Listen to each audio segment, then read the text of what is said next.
Welcome back to LimQ Plus, everyone. On this channel, I'm 100%ing Breath of the Wild by a bit every day.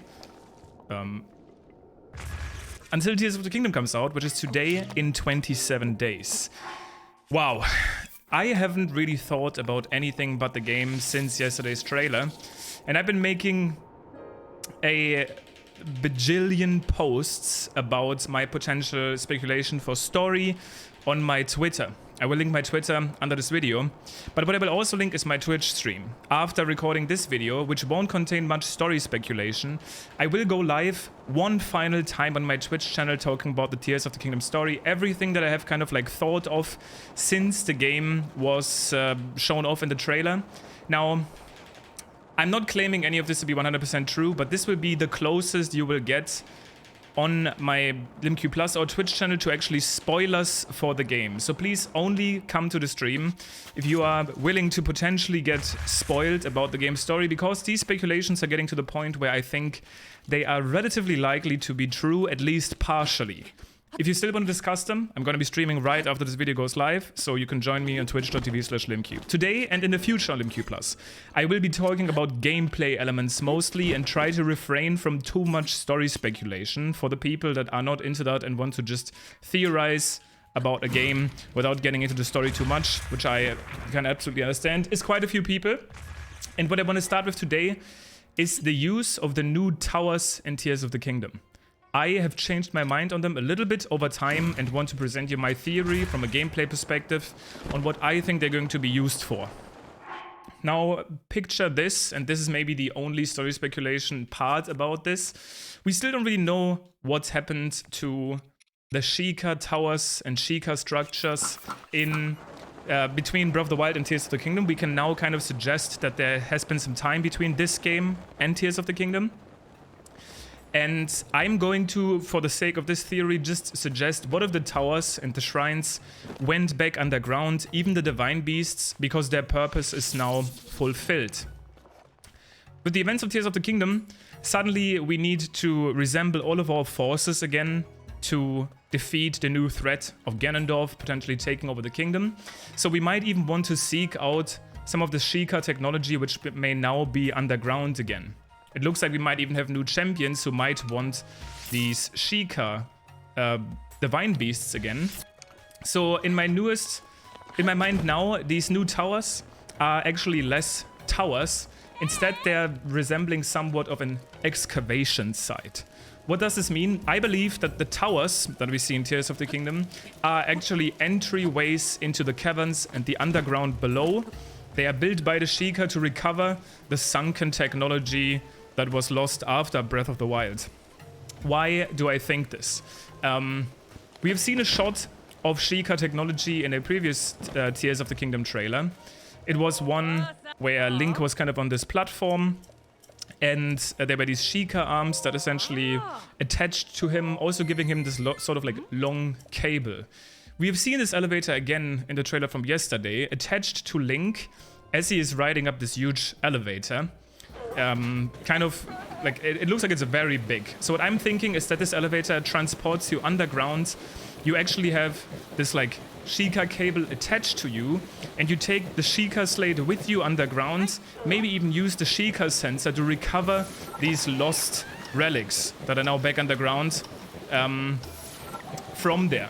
Now, it might not necessarily be true that you actually go down there to recover Sheikah tech, but I do really think that these towers are acting as a point to get you underground, and I'm gonna reiterate about this a little bit more.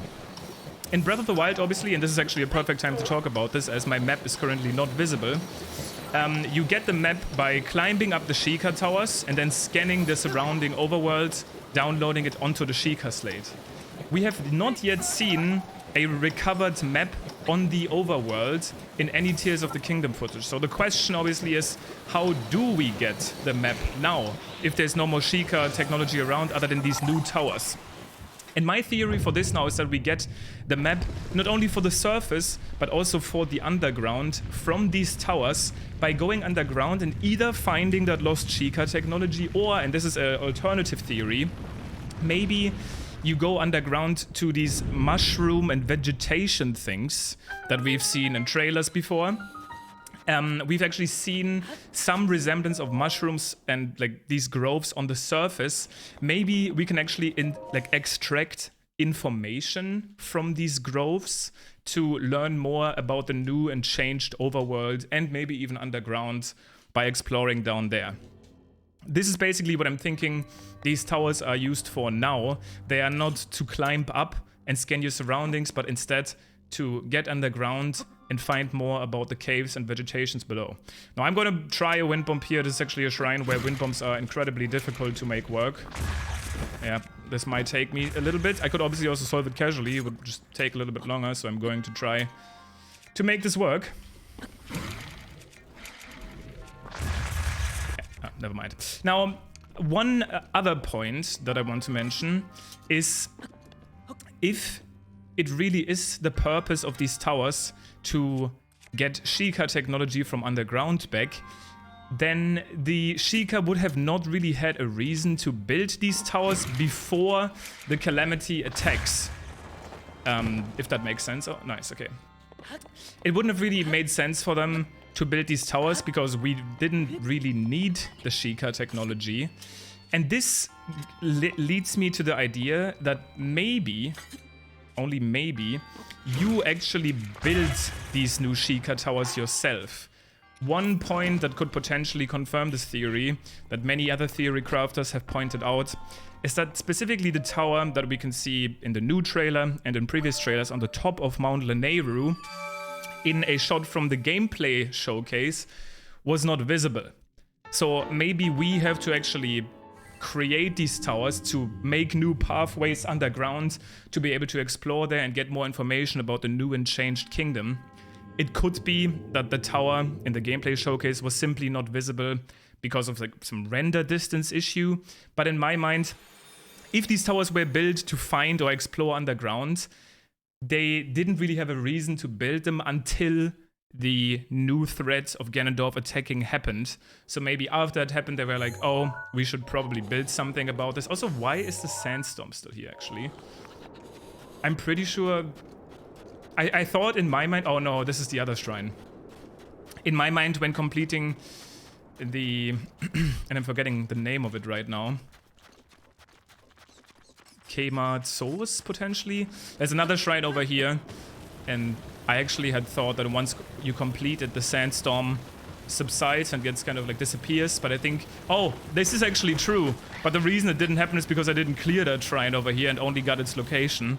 So I'm actually not allowed to teleport away right now. Instead, I will just enter the shrine, complete it, and teleport away afterwards, even though it's not going to help me much with progression. But that's what I wanted to kind of suggest today. Over the, whatchamacallit, the new towers and what they might be used for in Tears of the Kingdom. Again, when this video goes live, I will be going live on Twitch, doing my kind of last big story speculation video before I will also try to not think about the story too much anymore and enjoy it for myself when the game comes out. So if you want to participate, you can join me there. On this channel, I'm going to continue to theorycraft gameplay elements and just look forward to the release of the game in 27 days.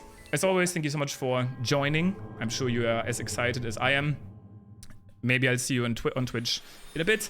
And if not, I will see you tomorrow for another LimQ Plus video. Didn't really get too much progress today. I will still check the map one more time before teleporting away towards the Yiga Hideout Shrine. I'm probably going to keep at this pace where I do 1 to 2 DLC shrines each day. But we did go back to 99%. Tomorrow I'm going to get this Yiga Hideout Shrine and then probably start off my journey into the Rito region. But yeah, again, thank you for watching. I will see you guys tomorrow for another LimQ Plus video.